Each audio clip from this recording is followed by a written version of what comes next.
న్యాయ సేవలు ఉచితంగా అందించాలి, అందుకోసం ప్రయత్నాలు 1980 తర్వాతనే మొదలైనాయి. అంతకు మునుపు నేను ఇంతకుముందు అన్నట్టుగా కొంతమందికి మాత్రమే న్యాయ సేవలు అవసరం ఉండేది. ఆ ఉన్న వాళ్లకు కూడా ఏదైనా ఉరిశిక్ష పడే నేరాలో, యావజ్జీవ కారాగార శిక్ష పడే నేరాలలో ఎవరైనా ఉన్నట్లయితే వాళ్ళ కేసులు ఉన్న సందర్భంలో ఆ సంబంధిత జడ్జి గారికి దరఖాస్తు పెట్టుకుంటే ఆ న్యాయమూర్తే ఉచితంగా కొంత లాయర్ని ఏర్పాటు చేయటమో ఇతరత్ర ఏర్పాటు చేసే వెసులుబాటు మనకి ఇంతకుముందు చట్టాల్లో ఉంది. ఇక ఎప్పుడన్నా సివిల్ కోర్టుకు వెళ్లాల్సి వస్తే ఆస్తి తగాదాలలో, భాగపంపకాల కేసులో మరొక తగాదా సివిల్ కోర్టుకు వెళ్ళినప్పుడు అందుకు ఫీజు చెల్లించుకోలేని పరిస్థితి ఉంటే కనుక పాపర్ సూట్ అని వేయడానికి ఉంటుంది. అంటే కోర్టు ఫీజు ఏది కట్టకుండానే కేసు వేయవచ్చు పేదలైతే.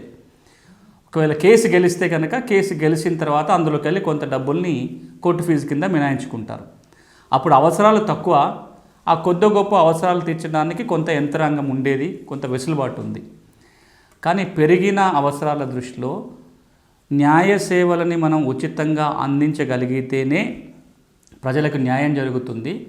న్యాయ సేవలు అందించకపోతే గనక అన్యాయం జరిగేదానికంటే ఇంకెక్కువ నష్టం జరుగుతుంది.